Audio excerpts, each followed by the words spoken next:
Good morning everyone. Finally স্নান এতক্ষণে complete করলাম। আশা করি টাইমটা দেখে বোঝা যাচ্ছে যেটা এখন বিকালবেলা।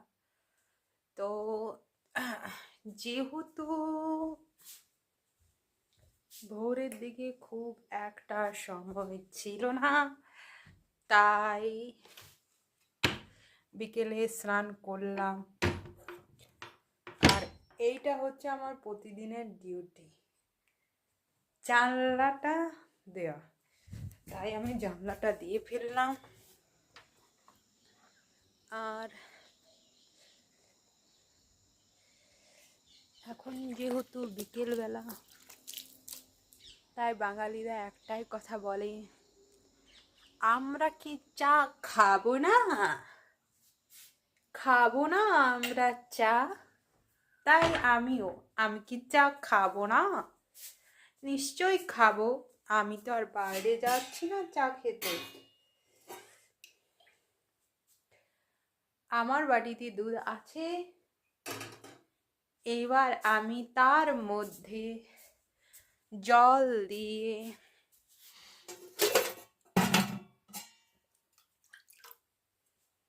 চা বানিয়ে নেব। ঠিক হ্যাঁ, ঠিক হ্যাঁ। তো এই যে এখন চা বানাচ্ছি, চা বানাচ্ছি।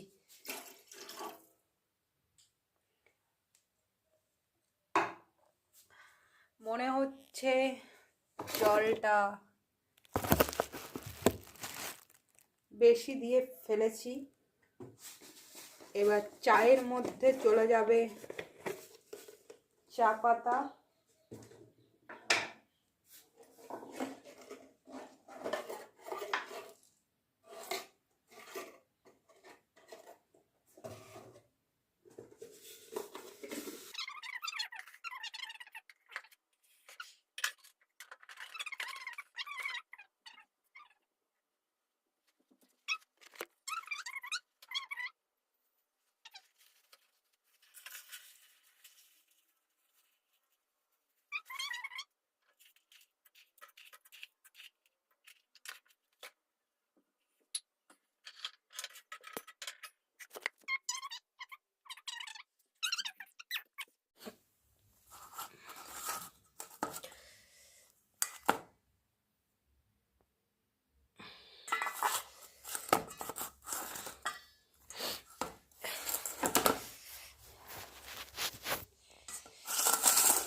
এই যে আটাটা, এই আটাটা অনেকক্ষণ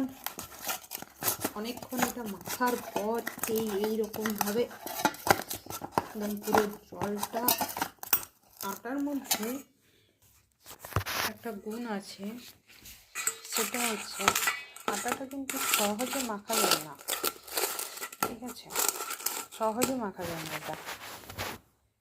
এটা সহজে মাখা যায় না। বাটিটাতে কিন্তু কোথাও আটা লেগে নেই, পুরো বাটি পরিষ্কার। এটাই কিন্তু আসলে পিওর আটা মাখা। ঠিক আছে, এবার তাড়াতাড়ির মধ্যে লুইগুলো করে নিই।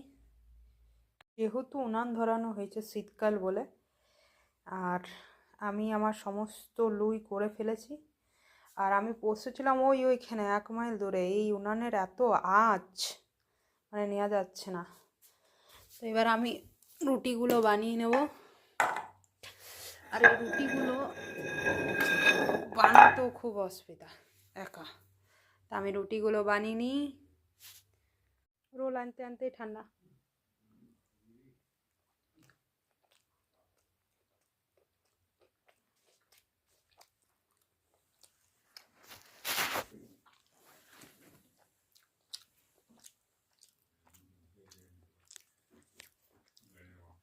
আমি এখন একটা ঠান্ডা রোল খাচ্ছি।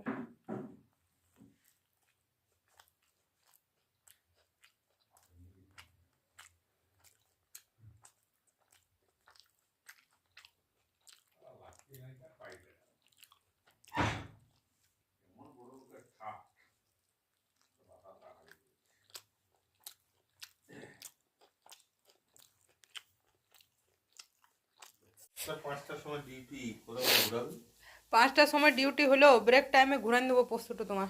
ব্রেকটা মানে কত? কড়াই দেখবে বাটিটা পুড়ি যায়। না না না, কত মানে? হ্যাঁ কত মানে ব্রেক করি? ব্রেক কালকে ওই 7টা ওরকম, অত 7 সকালে ভাত রান্না করো না, এবার ভাতগুলা খেতে ভালো লাগছে নাই, বুঝলে?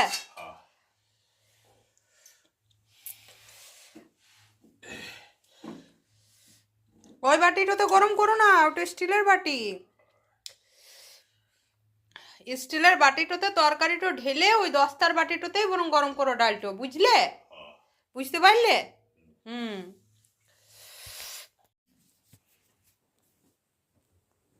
এমন ঠান্ডা রোল খেলাম।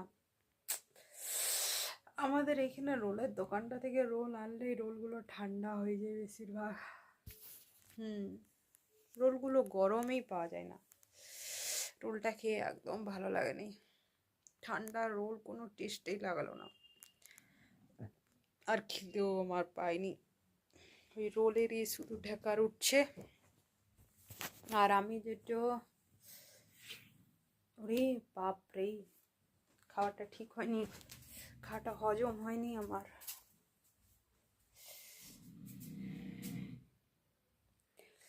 এবার আমি যেটা করব সেটা হচ্ছে,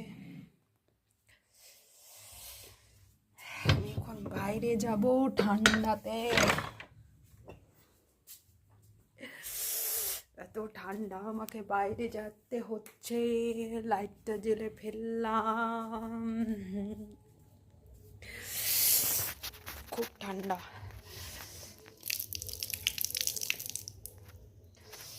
আর এই কল থেকে জল নিলে মনে হয় কি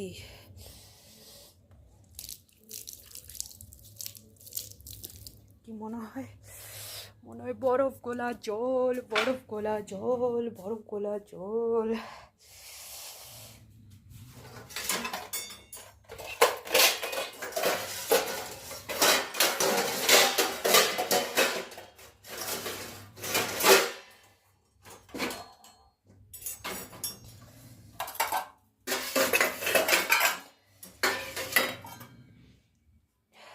বাবা সমস্ত জিনিস নামান দিয়ে অভ্যাস, সেই নামান দিনছে। আমি ছাঁকনিটা একটু ধুয়ে নিই, দুধ গরম করিব।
ইলেকট্রিক বিল খরচা হয়, অনেক কিছু বুঝতে হয় ধনী মানুষদেরকে ধনী হওয়ার জন্য।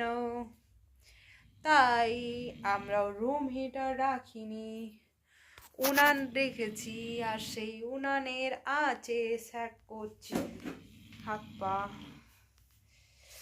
তো আমার দুধটা এখন গরম হচ্ছে গ্যাসে।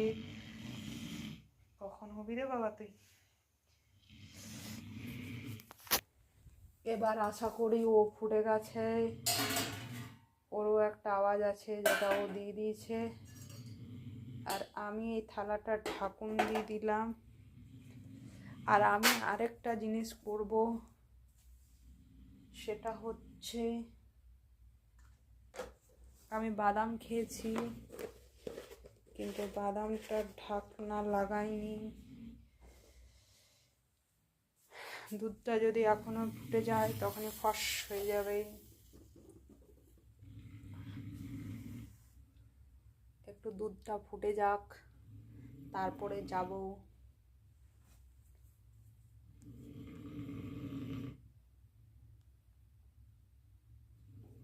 দুধ ফুটেই গিয়েছে।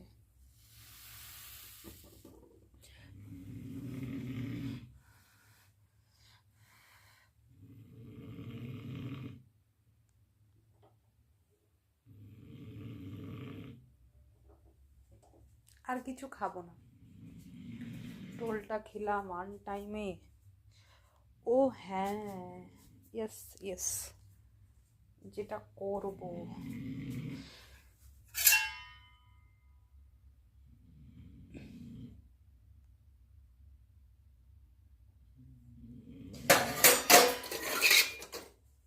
সেটা হচ্ছে স্বাস্থ্যবান থাকার জন্য যেটা করতে হবে সেটা হচ্ছে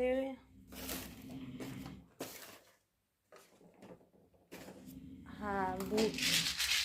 আমি নিজেই ডিবার মধ্যে বুট রেখে এখন খুঁজে বেড়াচ্ছি বুটগুলা কোথায়। আর এই ডিবার মধ্যে আমি বুট রেখেছি। এই যে কটা বুট ভিজতে দিয়ে দেব, এরা ভিজে যাবে। দেন কাল সকালে গটাগট টাকাটাক।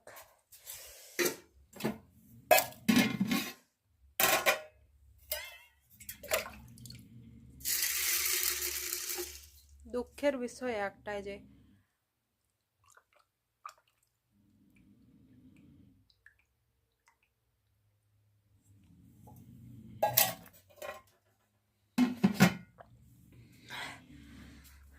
কি দুঃখের বিষয়,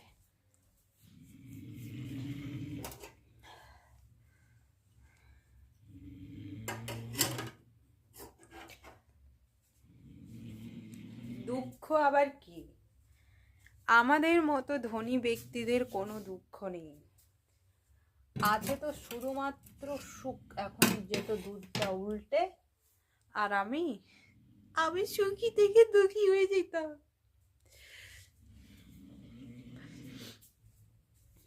তো এবার আমি যেটা করব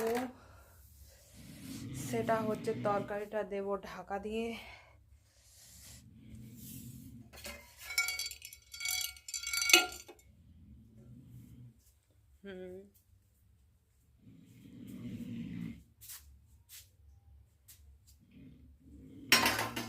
এই বড় থালটা ঢাকা দিই, তাহলে বেশি ভালো ঢাকা থাকবে।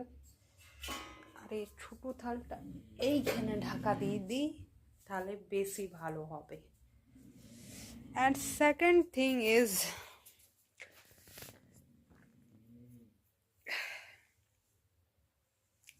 থিং বলে আর কিছু নেই, কিন্তু আমার চুলগুলো একটু লম্বা হয়েছে, তার জন্য শিকুলি হচ্ছে। আর আজকে ভেবেছিলাম মাথায় তেল নেব, কিন্তু ভাবা হয় করা হয় না। বাই।